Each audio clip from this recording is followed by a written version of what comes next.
Today we're going to be looking at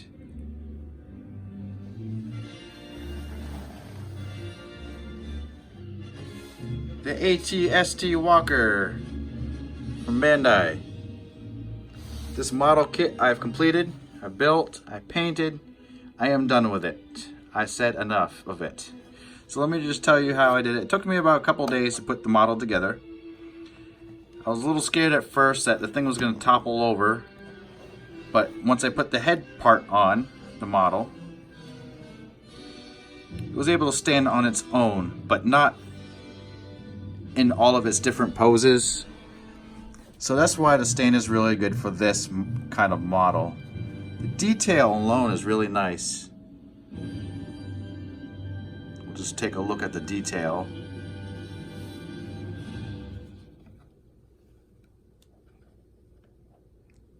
The detail on the legs are exquisite. Now I did manage to break off a couple pieces. There should be a piece in there. See that there's a piece missing, and I have no idea where it went. The piece of the gun broke off somehow. I was just very reckless with it. But for the most part, really nice model. I'll show you the cockpit too.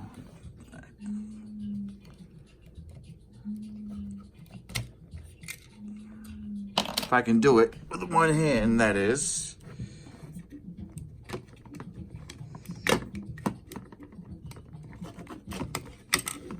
Okay, we did it, finally. Woo! So, let's take a peek.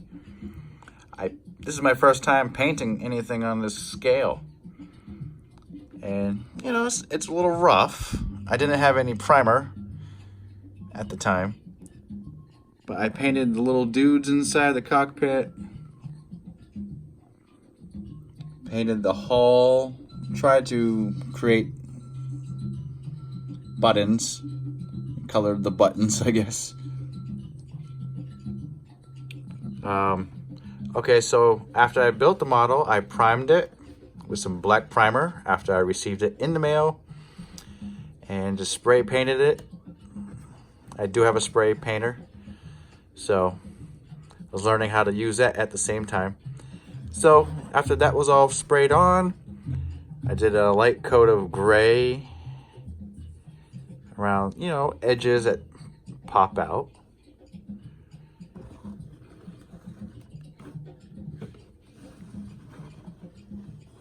Then I did a coat of like a darker gray all around, and it looks pretty good. But then after I started adding weathering effects, I started using the Tamiya weathering pastels, and I wasn't really too happy with the way it looked after that. I added some chipping effects on it, so I repainted the whole thing today, and I used for the very first time Vallejo wash. Now my mistake with using that was brushing it all over the model. Wrong way to do that. You should do one area at a time, like maybe this little area right here to start off with. And after that wash settles into the crevices, I should have, you know, went after the areas that, you know, stick out and just scrub away the wash. So that way the dark penetrates all the deep recesses and still preserving the paint job. But it came out okay. It took some scrubbing, some washing, and some repainting. I had to repaint some areas. But for the most part, I'm pretty proud of this. You know, I added some dry brush highlights in here. Some highlights in here. Some chipping effects in here. Just to make the edges stand out. And there's a couple pieces broken that I can't seem to find, but that's all right. But this is an ATST Walker, guys. There is, you know, some posability. You can pose it many different ways. There's some articulation in the joints, you know, like that. The gun moves around. Oops. Sorry for the focus.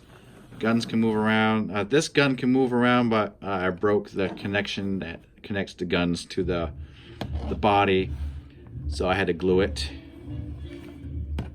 There's some articulation right here. This tiny blaster. You're going to need to use the base of the kit because it's going to have a hard time standing on its own. So that's why I'm going to give this an 8 out of 10.